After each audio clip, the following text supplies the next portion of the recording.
And but this property is also has not had water in over a long time. They looks like they doing something now. Like that car wasn't there before. But I've sent them crazy amounts of like letters and shit. No way. I've talked to them too. The elderly lady that owns it is now not living there, but they're living with a daughter. And one of the daughters or somebody in the family members comes down here every now and then and stays in that house for a few days or weeks. That's what they told me. But I'm like, the house has no water. Right. How would you? Yeah, you're not. Not possible. Well, people make it possible somehow because some of the houses we've taken over, the drainage was not functioning. So That's disgusting. There with no drainage, yeah. So I don't know how they do it, but I guess, yeah, it's hard to. So right now we're going to. There's a property that we've exhausted every single measure of trying to contact the person. Yeah, I've been hunting that one for 9 months. But this property we're going to, we've exhausted every option with it. The house is going into foreclosure. It currently has a foreclosure.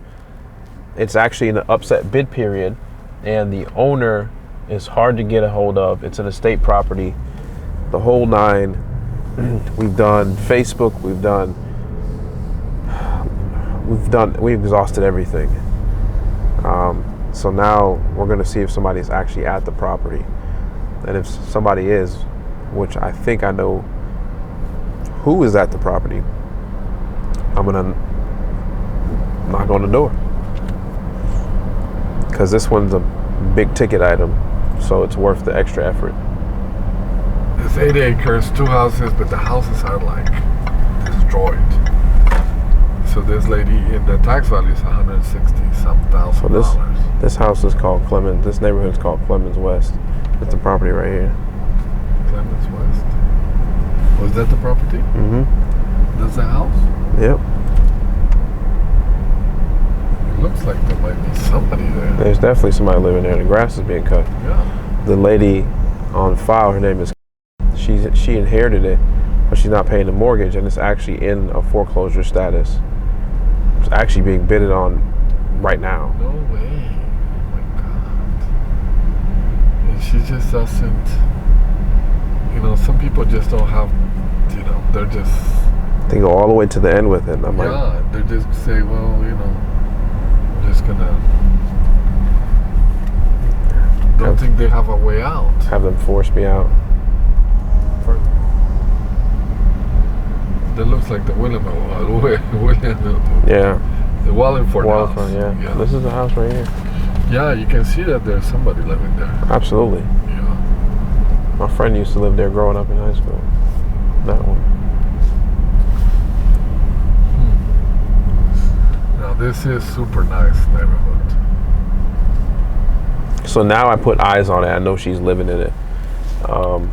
So there's you don't have her phone number? Yeah, I got it, and she's not responding. Right, because us as investors, we can live with a yes or no, but we can't live with an unanswered phone or a maybe. Yeah. Like we know there's a problem. We know you have to get out. Like it's currently being bidded on downtown right now. Did you have Micah call her? We all called her. I called her brother in New York. I called everybody. And did you talk to the brother? No. Left a message with him. So, well, I'll keep reaching out to this person, and I got a Facebook trick that I'll use. But now we're gonna head over to Kernersville, Mary LeBeau, the project that we did a flip on. It's sold, but it's a 30-day closing. There's another house in that neighborhood that I'm interested in, almost across the street, so I'm gonna go check on that property. And kind of just riding around today, kind of looking at the state of what's happening. Like you always put your head down and you're working. Sometimes you gotta look up to see what's actually going on in the market, even though you're in the market, but to see it from a third eye. Yeah, you don't see any for sale signs anywhere. Yeah, and that's what I'm saying. To go out and and you can make adjustments to where you are taking 30% off, or you're using 70% of the ARV to where now you might use 75 or 74, 73, because the market is just, the supply is down, the demand is getting higher. And one of the big problems people are having now is they're selling their house, but they have nowhere to move to. Right? It's just too much, not enough inventory. All right, so we got one question. It says, does anybody cold call on the weekends? If you do, are you successful? Yeah, so in our company we don't, but weekends for a one-man operation or a two-person operation is actually, weekend calling is highly, highly effective. Actually, I was talking with William this morning in Miami, and they're testing weekend calling coming up so that they can scale it. So yeah, so if you are cold calling, definitely cold call on the weekends, because people are away from work and all that other stuff. So your response rate is going to get better. And if you're cold calling during the week, the best times you're going to reach people is between 9 and 12 and 5 to 8 in the afternoon. So it only makes sense if you're going to be doing the weekends. I think you're going to get a much higher response rate. But currently, our company, we don't have any weekend staff. We don't really work on the weekends. So that's kind of it. All right, we got one more question.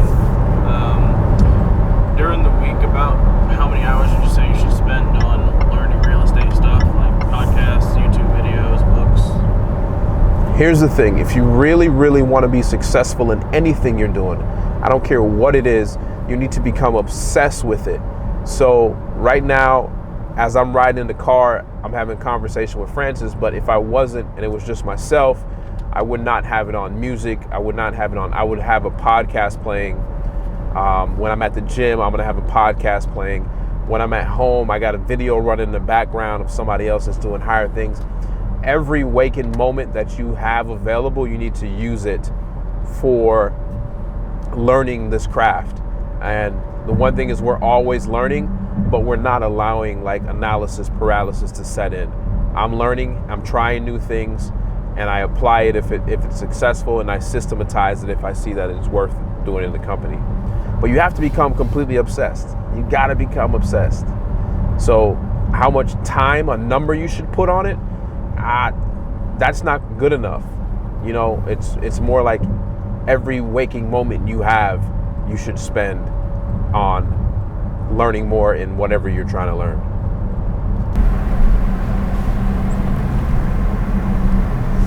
Still looking decent. Huh? We should stop by. Yeah, we are. Look at this. And say, oh, this is the house. Mm-hmm. Yeah, man, there's nothing here. Listen, we already know what we can pay for this house because we flipped the one across the street. Yeah. That was a violation from the city of chronic violations over and over and over again. No way. Yeah. And you know what I did? I left the TLO file on the printer. I'll call him when I get back. So you're talking about that's the page from the chronic violations? Yeah, from the town, from the city.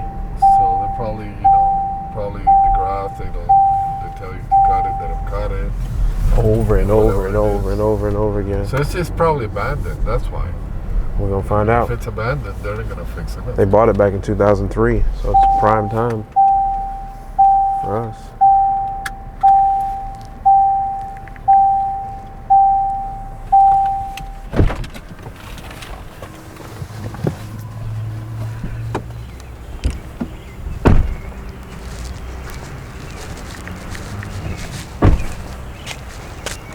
So this is the house. We've already flipped and sold this one.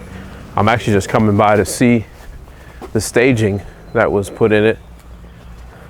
Francis swear that's the reason why it sold so fast. Okay, I didn't go that far. And here's this little thing about this. And this shows me that I need to improve my buyer's list. I sent this property out to my buyer's list only at 125, right? I was gonna make $5,000. The margins were slim. We couldn't negotiate much. They didn't want it. Nobody on my buyer's list wanted it. So I bought it that I had at 120. I put $5,000 or $6,000, and I think it was $6,000 when it all said and done. And we sold it for 160. So that shows me that I need to work on my buyer's list. And that shows the ones that did, the investors that did get this one, that you need to get your shit together, because this was a property where we made money like that. 2 weeks worth of work, and it was done. Called us about the house, and I went to see it, and she couldn't make it that day, but I walked around the house. It's a nice brick ranch, big, but I did see a lot of work. So I wanted to bring Max so he could see the house and see what he thinks. See if it's worth it just because of the amount of work, or, well, always worth it if we can get a good deal on the price, but just so we're on the same page about the house.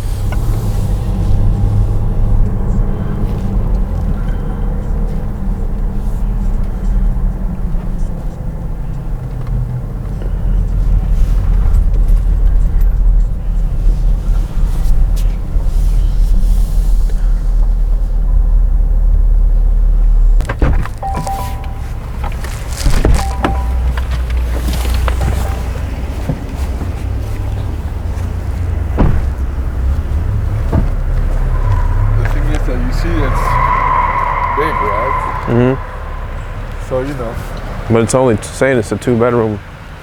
Yeah, I'm just saying that, it's big like that. You also have to spend a lot of money fixing it sometimes. And forgot what I saw here that I didn't like that much.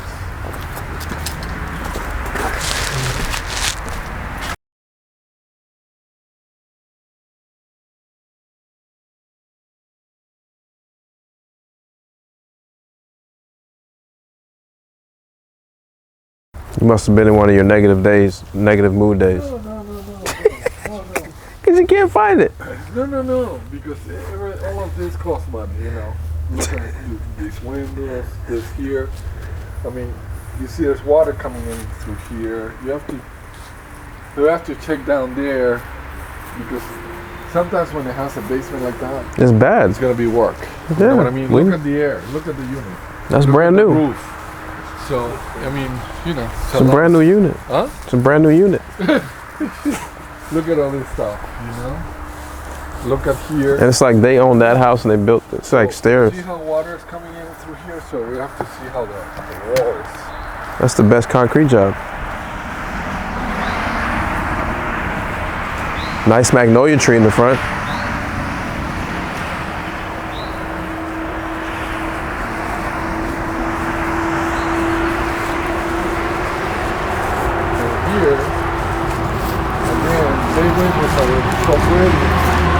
Pain in the ass. Huh? They're pain in the ass. Yeah, look at that. I mean, that you need to replace now. Yeah, they're a complete pain in the ass. Look at that. You know why that's there. Now, You know why that's there, right? Why? There's freaking water in that basement. Oh, this? Yeah. Yeah, that's what I'm saying. That's what I'm saying. So, but you can see it's huge. So all of that, you know, has to be an excellent price because you're gonna have a lot of. Look at all this. This. You know. Oh, Francis, stop crying. Now you're crying. Yeah. Okay, you're right. Now you're crying. We know we got to fix that stuff. No, you're right. I'm just saying. Yeah, I know it's a lot of work, but usually what we do is we make the price that we offer reflect the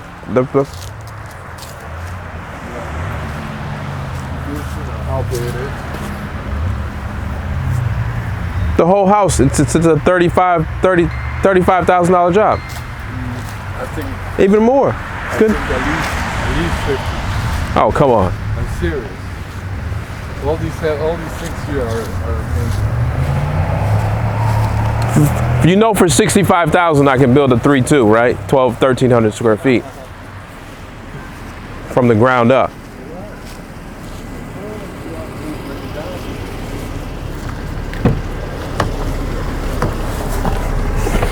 That's a huge roof. Just a roof and the AC, you already spent $15,000. Sometimes you talk like this is your first flip, and then sometimes you talk like this is flip 113. Exactly, but now I'm gonna tell you the difference.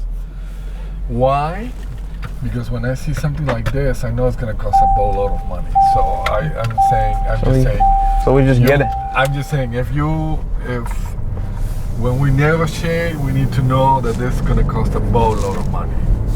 Because I've done so many flips that I know that, you know, if you go in low, you know, it just ruins your month.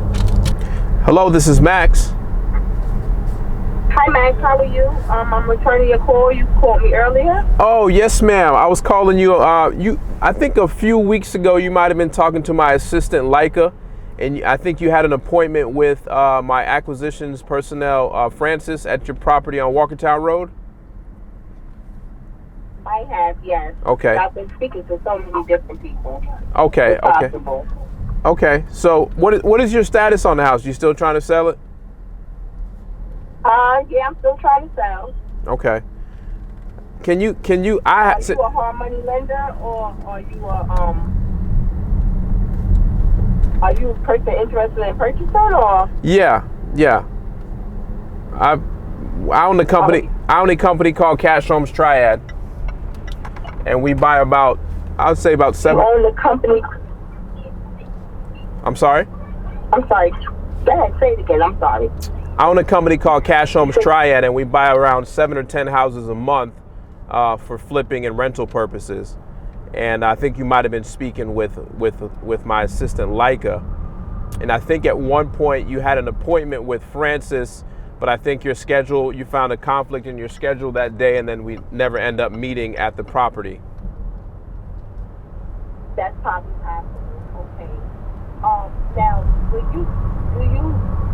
are you a hard money lender, or are you just a realtor looking to buy investment property for wholesale prices?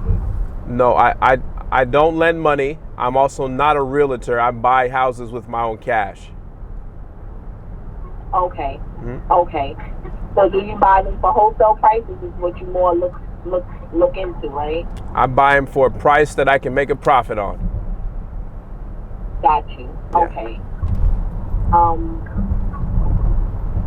Did you want to see the property, or? Well, I really called just to get some more information about it. I was actually driving by the property, and I stopped in the driveway and just took a look on the outside. So I was just calling to maybe speak with you, since I personally haven't spoke with you yet about the property, and just kind of get some more history on it and kind of the backstory on it. Okay. So the home was built and was built in my family. The home it's always been in the family. It's never been anybody outside of the family that's lived in the home. The home is structured good.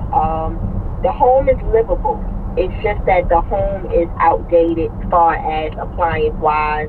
You know, the new stuff that everybody would like in their kitchen, backsplash and all that. But home is if there was someone who doesn't have a problem with not living modernized, the home is in a position where you can live in it just as is. Okay. It was an inherited property to me. My initial plan was to try to keep the home and try to do it as a rental. But I'm from New York, and it was a little more trying than I expected. Try to get equity out the home, to be capable of fixing up the home, to try to make it a rental property. And when I say fixing, I don't mean like like holes and walls or floors. And It's Not just like that. I it's mean, it's like, an outdated to property. upgrade. Yeah, it's an outdated property. Right. And that was the initial plan. But again, it just seems like it's like trying to find someone to give me an equity loan, like trying to find a needle in a haystack. So at this point now, it's becoming to where I'm just spending money out on the property, but I'm not getting anything back. And it's been like this now going on 3 years. So I've just made the decision that now, even though it's not a decision I want to do, but right now I just feel that financially might be the best thing for me. It's just to sell it. Okay. Now you said you've talked with some hard money lenders and you weren't able to get any money for the property? Well, the hard money lender thing was like this. A couple of them that I did speak to, first I had to turn the property into an LLC. And I didn't have that. So I needed to do that. That was number one. And then based off of that, they give you loans to fix up the property and stuff, but they're short-term loans with high interest rates. And It's called hard money. even with that being said, It's called hard money. it's not still a guarantee. Right after I fix the property, I'm going to get someone to move right in, you know? So I was going to try to, be capable of holding down the loan for myself for about the first year. But a lot of these hard money lenders that I was dealing with, it seems like they, it's just not what I expected. Yeah, then, like I said, a lot of them, they want you to have the property as an LLC. Yeah. And I didn't have that. And then some of them were even saying, well, even if I do the LLC, the property needed to be as an LLC for a length of time. So it's not like you could just turn it into an LLC. And so it's just becoming too much. It really is. And like I said, I really do hate to have to sell it because of the be behind property. But right now, I'm just not seeing any other better way. Okay. We basically updated property up until the 2018 standards. Granite countertops, new bathrooms, kitchens, brand new sheetrock on the walls. That's the thing. I know what you mean. Yeah. Mm-hmm. So basically, like if you was going out shopping for a house, you'd be like, oh, this looks real good. Let's put an offer in. Because when we rebuild houses, we got to appeal to the women because they love those bathrooms and kitchens and they make the decisions anyways. As you should know. Mm-hmm. So with that being said, it looks like we'll spend quite a bit of money on that property in itself just to get it up to 2018 HGTV looking house, right? Got you. So it's at first the money putting in it might not be worth it, but yet I don't know exactly because I haven't done my full research yet either. Okay. What do you think the property is worth fixed up all the way? Now don't tell me some New York numbers because I'm from New York too. You said don't tell you no New York numbers? Yeah, don't tell me no New York numbers because I'm from Mount Vernon and I know that stuff is up there is expensive. Honestly, I think that if the property was fixed up to the 2018 look, Mm-hmm. I can see that you should at least get about nothing less than 160 for that property. I wouldn't sell it for nothing less than 160. Being that because it's a full finished basement, and your observation is actually good. It does have sometimes a little excess raining. You might get sometimes a little backage of water in the basement, but it's never been to that extreme where it's like a flood through your basement or nothing like that. It's not even been to the extreme where it lifts tiles up. Okay. We have the sump thing there, so usually if it comes in, a family member's always there to hurry up and suction the water out so it doesn't do any damage to the property. As far as that, property itself, as far as the basement is concerned, is its own entrance. So, you know, it has its own, like I said, it has its own kitchen, bathroom and everything down there. Wash and dry is downstairs. Upstairs, you would think the property should be a little bigger, considering that it is a lot of land that it sits on. It's almost an acre of land. But it's a 2-bedroom. The bedrooms is fairly good sizes. The kitchen is actually a fairly good size as well. You might have to do some breaking of walls if a person wants an island built. But outside of that, if you just do the regular modernized kitchen that goes around, that should be fine. So here's the TV room, the den room. So check this out. So, when's the last time you lived in North Carolina? I've never lived in North Carolina. I'm not a liar. I'm not gonna lie. I'm not gonna lie. I've never lived in North Carolina. You know. Well, let me tell. All right, so let me tell you something. We don't do 2 bedrooms down here. Everything has to be a 3-2. So I would have to build an extra. I would have to find room to make a new bedroom, and then your price of $160 is gonna be high. It's more like gonna be, and I'm pushing it. And I'm really pushing it, like 120 to 130, and then that's pushing it. And it's just because Walkertown Road is not a premier place to live, if that makes sense. Might have been back in. I get what you're saying. It's not like. Yeah, it might have been back in the day, but it's on a busy road that cuts through, a good part of Winston-Salem. So I'm looking at a finished price of around $120,000. That's after, and I'm gonna, and our company, we've done over 100 plus flips. I'm honestly looking at around 45 to 50 grand in work, and that's without even seeing inside. I just can tell. I've been doing it so long. Okay. For so long. Okay. Yeah. So with that being said, then your asking price will probably be nothing more than about 50. To buy the property. Well, yeah, I have to make a true assessment, but it's gonna be somewhere around there. I can't say 100% yet, because when I give you an offer, that's the offer I want to roll with. I don't want to play that game. I follow you. You don't like to throw stuff out. Yeah. And what kind of money were you looking to get from the hard money lender as far as for repairs? I figured about 30,000, but I wasn't going to. Okay, see, my thing was, if I did the equity loan, I was going to put about, because I have my own contractor, my godfather. Okay. He does home improvements here in New York, but he was willing to take on the job for me, because my plan was, if I could have taken the money out. If I could have taken the equity out, then I would have been able to at least get about 90,000 out the equity, because the home is paid for in full.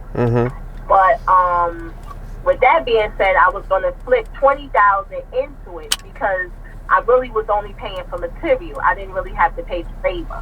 Oh, you got it going. You got it going on then. Tell them to come down here. Tell them to come down here and do some work for me then. Well, I mean, that's only because it's my godfather. I'm just messing with you. This is what he does. I'm just so messing then with after you. that, I was going to take an additional 10, and I was going to buy a property out in Arizona, because that's where he do a lot of home improvements at, in Arizona. Yeah, Arizona's a hot market right now. And I was just going to start trying to play with properties moving forward from there, and try to keep the North Carolina, because it was the starting ground, but it's just not working out. What's up with your lenders? How your lenders might be? I haven't used lenders in a long time, because we've been doing this for a while, and we've been able to build enough capital to where we use our own money now. It's just cheaper, it's cleaner. I don't have to go through all that whole LLC process and all that stuff you wanted you to do. Here's my thing. What you gonna do? What you gonna do with all this money when you sell this house? Can you hear me? Can you hear me? Hello? Okay, I got you again. What you said now? I said, what you gonna do with all this money when you sell this house? Well, it ain't gonna be all that money. 'Cause it's not. I don't think I'm gonna get what I. You know. I mean, but for the most part, I wanted to put down for a property in Jersey. Okay. Okay. What part of Jersey? Honestly, affordable part. I'm not really looking to, cause I'm not really looking to like actually move there and commute because I work in Brooklyn. Oh, okay. And I work for the city of New York, and my location is here. My location is here in Brooklyn. So you got all the money.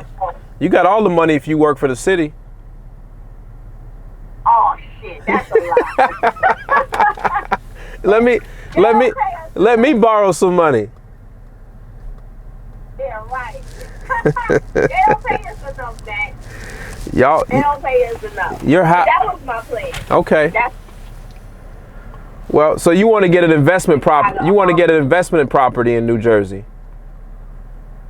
Yes, I do. I wanted to try to get me a 2-family. I'm not gonna say it just solely be an investment for it. I might want to be able to live on one floor and maybe rent out the next. Got it. But it wouldn't be something that I'm going to every day. Okay. Because that would be too much commuting for me.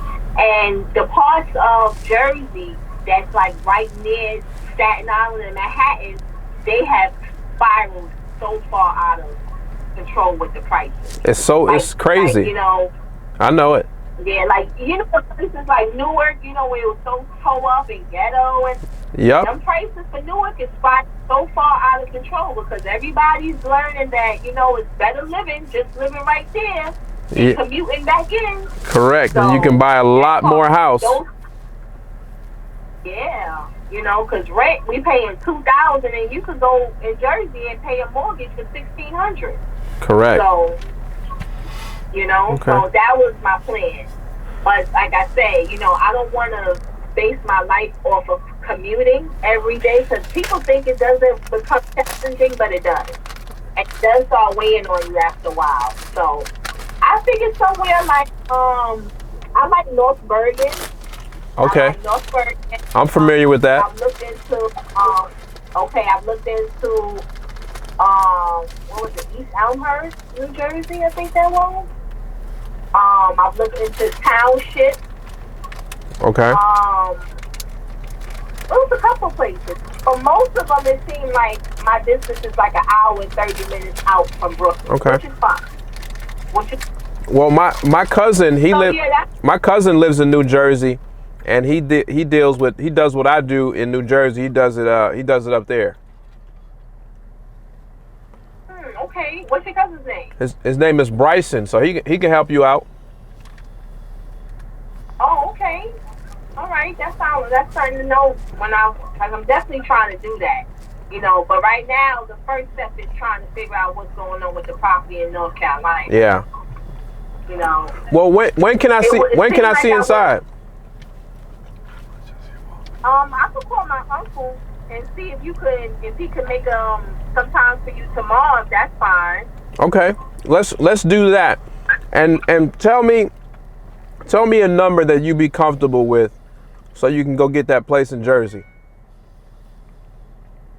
I appreciate that. You want this number now or after you do your assessment? Well, if you got it, I mean, I ain't gonna hold you to it, but it'd be good to know. I mean, I know that the property has a lot of work that needs to be done. Mm-hmm. So, I wouldn't be one, but I know mostly impossible because of all the work that needs to be done in the house. But that's the number I wanted. Say that number again. You broke up. 60. I wanted 60,000. Okay. That's the number I wanted. Okay. That's the number I felt comfortable with. I didn't feel like I was just kind of giving away the property with that price. Yeah. You know what I'm saying? Yeah. I just felt like that was, that would have been a sufficient. Okay. Well, listen here. Here's what we do. If you can get a hold of, you said your uncle lives down here? Yeah. He's the one who opens up the property. He's the one who looks after the property for me while I'm up here in New York. Okay, because he cut the grass good. I've seen the grass was cut and everything. Yeah, he does all that for me. Okay. He keeps it. He keeps it up and running for me. Well, see if he can meet with us tomorrow. Anytime after 10 a.m. would be good. Okay. And what we'll do is, yeah, you just give me a call or shoot me a text on this number and tell me what time he says, and then I'll make sure Francis and myself will be out there and look at the property, and then you and I have another conversation after that. That sounds fair. Perfect. Sounds good to me, Max. See, I'm a fair person. You thought I was gonna be a slickster, huh? I thought you was gonna be, especially with that name Max. So that, you know. Don't worry about it. Usually slicksters is Max. Oh, is it? That's the first time I heard of that one. That's a New York thing. That's a New York thing. Okay, I know all of y'all up there are slicksters. Everybody up there is some slicksters. Y'all some fast talking wheelers and dealers. I know how it is. Max, you need to stop it. Well, hear me out. So get a hold of your uncle and shoot me a call or a text, and we'll hopefully we can see the property tomorrow or the day after that. Definitely, I'm gonna call him today. Okay. I know he goes and normally gets his grandson now from school, so I didn't want to see if he could try to meet you today. So I figured I'd give him at least a day notice. Yeah. For tomorrow. That'll be excellent. And I could do that. Okay. Yeah, that's usually no problem. As long as he don't have no doctor's appointments but even if he do, he's workable. Okay. He's workable. I'm workable too. Okay. So I'm gonna give him a call. And then I'll see what he says, and then I'll shoot you a text, and just make sure you reply. This way I'll know to let him know to head out there, because he's not in the area of Winston-Salem. He has to come out. Okay. He has to come to there. I'll definitely reply to your text message. I enjoyed speaking with you. Okay. It was a pleasure talking with you, Max. Likewise. You enjoy yourself, okay? Okay. All right. See you tomorrow. All right. Bye-bye. Okay, bye. So that, you see, is just there's nothing real special about that conversation. It was 16 minutes or even longer because the call was interrupted. But it's just me building rapport with the person, getting them comfortable. She likes me. You know, she seems like an honest person. I started showing my expertise. I took control of the conversation, letting her know that I know. And then she started to be more honest and open up. So it's not any games. It's not deceiving. I'm just, you know, kind of letting her know. And these are true, honest answers. You got to see the property as Francis and I walked around it. We pointed out some of the stuff. We knew that there were going to be water problems in the basement, and she pointed out and she said yes. So could there be a deal yet? I'm not sure. She's saying 50, she's saying 60. She did throw out the number of 50. It's a livable house, so, you know, we can work something out. And if you notice, I got her talking about what she wants to do with the money. So now she's envisioning receiving that check already, right? So that's part of playing the process, so that it's just the psychology of selling. She now is envisioning buying her own investment property where she lives at in the New York, New Jersey area. And I'm just helping her facilitate that dream by selling her house down here, because if I don't buy it, there's probably nobody else going to buy it. It's just the way it is. But that's just a phone conversation. Hope you guys learned something from that. And you know, we got some stuff to do today, and we're going to be busy for the rest of the day. You guys can come along with all of the meetings, and then we'll just pick this back up tomorrow. And heck, I'll let you guys know the results if it come in soon enough. See you guys later. Hey everyone, so today I was going to take you guys out on the meeting with that property, but it's going to be scheduled. It's not confirmed, but we're hopefully working on something today after 5. It's not confirmed yet, but I'm going to go ahead and end this vlog for this week because I got a lot of stuff to do. I got a couple appointments, and I need to attend to that real quick. But listen, if you guys are here this long and enjoyed this vlog, please give me a thumbs up, a like, a comment below, anything like that. Share with a friend, and I really appreciate you guys. Make sure to check out some of my other videos because I'm dropping more and more content every week just for you guys to be able to do something. So check out other stuff besides the vlog that I drop every Friday. Check out some other stuff, and I'll talk to you guys soon. Later.